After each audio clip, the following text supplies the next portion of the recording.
Olá, sejam bem-vindos ao canal Rede Previdência e ao programa Previdência Hoje em 10 Minutos, que traz todos os dias as notícias do mundo previdenciário para vocês. Meu nome é Elisiane Guerin e hoje eu estou aqui para trazer algumas notícias bem importantes, começando a falar sobre a Lei 14.331 de 2022, que foi publicada no Diário Oficial da União hoje, falando então aí sobre novas regras sobre a perícia judicial e também vou falar um pouquinho, essa lei trouxe algumas informações sobre a contribuição única.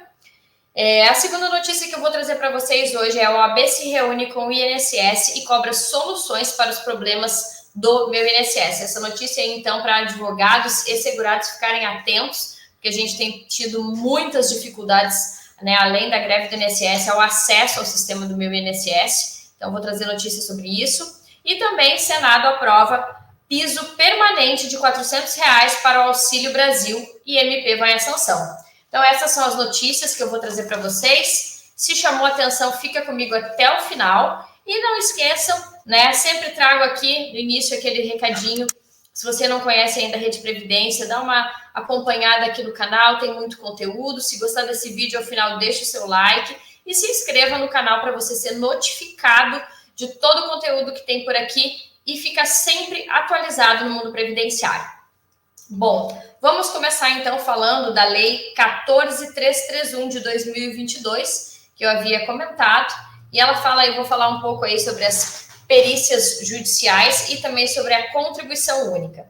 Então, essa lei vem determinando que não haverá mais cobertura da perícia para quem não for considerado hipossuficiente. Para quem não entende aí muito bem o processo, já vinha sendo discutido, né, que as perícias elas não eram pagas pelo segurado. E aí já faz algum tempo que a gente vem nessa discussão, né, e o governo vem tentando para que o segurado pague as perícias judiciais, as perícias médicas que são feitas nos pedidos de benefício por incapacidade. E aí agora a Lei 14.331 vem determinando isso. Então, o presidente da República, Jair Bolsonaro, sancionou a lei que muda as regras do pagamento dos honorários periciais nos processos que envolvem o INSS, em litígios relativos a benefícios assistenciais e previdenciários. Lembrando que aqui os benefícios assistenciais, a gente já está falando de pessoas que estão buscando benefícios, como, por exemplo, um BPC, né, que é chamado de LOAS também, já são pessoas carentes. Então, nesses casos, elas não pagariam pela perícia, mas tem um porém que eu vou colocar aqui para vocês. Então, a lei determina aos autores da ação a antecipação dos valores da perícia, ou seja, se você não for declarado hipossuficiente, você já tem que pagar a perícia no início do processo. Não haverá mais a cobertura para quem não for considerado, então, hipossuficiente financeiramente, como eu acabei de colocar, inclusive em ações pedindo benefícios assistenciais, que eu também já falei aqui no início, que é o caso do BPC. Pessoa com deficiência ou incapacidade laboral, independente, tudo vai ser cobrado. Claro que considerada essa questão da hipossuficiência, desculpa. Entretanto, quando a pessoa não tiver dinheiro para pagar a perícia e perder a causa, o pagamento deverá ser suspenso, conforme prevê o Código de Processo Civil. Né? Pelo Código de Processo Civil, as despesas onde você perdeu o processo, elas ficam suspensas pelo prazo de 5 anos. O que acontece, gente? Quando a gente ajuiza uma ação e tem justiça gratuita naquele momento, antes do Código de Processo Civil, das últimas alterações do novo Código de Processo Civil, tinha justiça gratuita naquele momento, ainda que tu perdesse, não pagaria custas processuais. Depois do Código de Processo Civil, isso foi alterado. E então, por exemplo, hoje eu perdi uma ação, eu não tenho condições de pagar, ok. No entanto, pode-se observar o meu patrimônio até 5 anos. Se dentro de 5 anos eu adquirir uma condição de pagar aquelas custas, eu posso sim ser cobrada. Então, basicamente, a Lei 14.331 fala isso quanto ao segurado arcar com as despesas periciais. Outro ponto que eu vou trazer hoje dessa lei é sobre a contribuição única.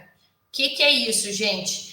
Então, a nova lei ela trata do cálculo do valor da aposentadoria de quem contribuiu a maior parte do tempo exigido antes de julho de 94. Recapitulando para quem está chegando agora e não conhece muito a área previdenciária. Os cálculos do benefício previdenciário antes da reforma da Previdência, como que era o normal? Se pegava 80% das maiores contribuições de julho de 94 para cá. Permanece aí a ideia de julho de 94 depois da reforma. Então, fazia essa média de julho de 94. No entanto, a questão da contribuição única, a gente está tratando de pessoas que tiveram maior parte das suas contribuições antes de julho de 94. Então, as contribuições pagas antes de julho de 94 passaram a contar só como tempo de contribuição, ou seja, quem já tinha pago contava como tempo, mas não entrava aquele valor para somar na sua renda, que também aí, só pegando a deixa, é o que se discute também na revisão da vida toda para poder utilizar esse período anterior. Então, a fim de evitar que pessoas pudessem se aposentar com poucas contribuições altas após julho de 94, se tivessem quase o tempo total exigido, antes dessa data, a Lei 9876 criou um divisor mínimo, equivalente a 60%, 108 meses do total de contribuições exigidas para se aposentar, que seriam 180 meses ou 15 anos por tempo. Dessa forma, se a pessoa tivesse contribuído depois de julho de 94 por 96 meses, 8 anos, o cálculo seria a média desses 96 meses dividido por 108, ou seja, 60% do divisor mínimo, resultando em um benefício menor e sobre o qual seria aplicado ainda o fator previdenciário.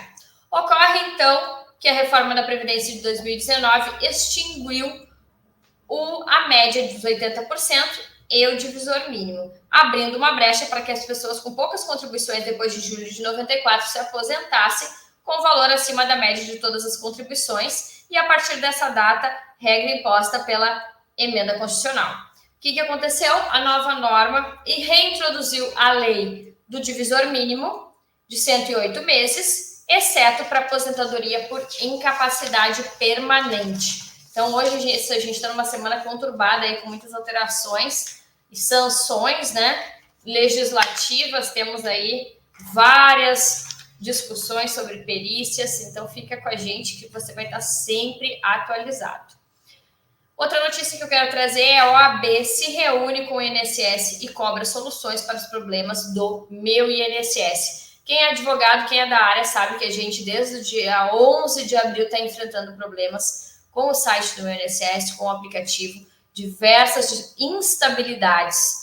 Então, eu só trouxe aqui essa notícia para dizer que, de fato, a OAB tem tentado trazer alguma melhoria para esses acessos. Então, desde o dia 11 de abril, os advogados e segurados da Previdência Social que precisam acessar o meu INSS estão com dificuldades. Então, a Ordem dos Advogados do Brasil, por meio da Comissão Especial de Direito Previdenciário, representada aí pela querida doutora Gisele Kravchichin, que é a vice-presidente da comissão, ela realizou uma reunião com o presidente do INSS, Guilherme Serrano, e com o presidente da Dataprev.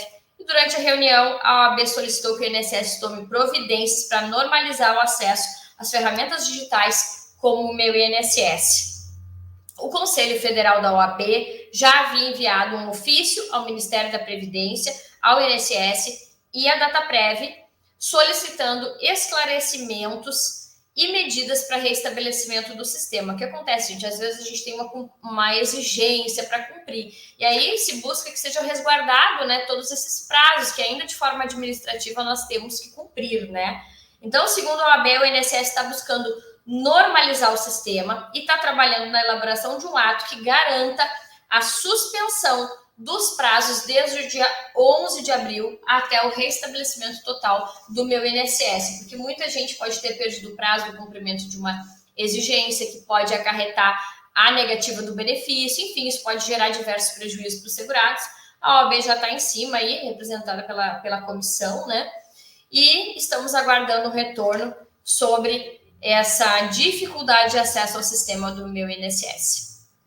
A última notícia que eu trago para vocês, então, é: Senado aprova piso permanente de R$ 400 para o Auxílio Brasil e MP vai para a sanção. Alerta, a MP vai para sanção ainda, então é um processo que ainda está tramitando, sempre relembro para vocês. Então, o Senado Federal aprovou na última quarta-feira, dia 4, ou seja, ontem. É lei de hoje, é MP de ontem, então só coisa atualizada para vocês, gente. A medida provisória 1076, que estabelece piso permanente de R$ 400 para o Auxílio Brasil. O que tem de diferença aí, gente? Inicialmente, a MP ela falava de parcelas de R$ 400 até dezembro de 2022, e esse seria um benefício extraordinário, complementando ao valor das parcelas de 217.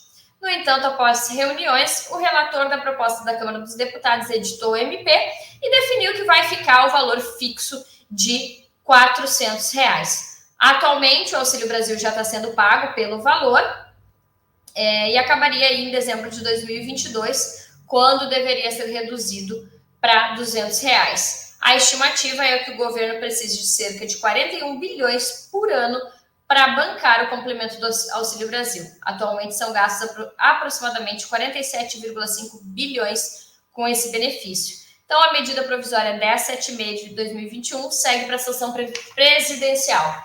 O que eu quero dizer? Novamente, não é definitivo. Agora estamos aguardando aí a sanção do presidente Jair Bolsonaro.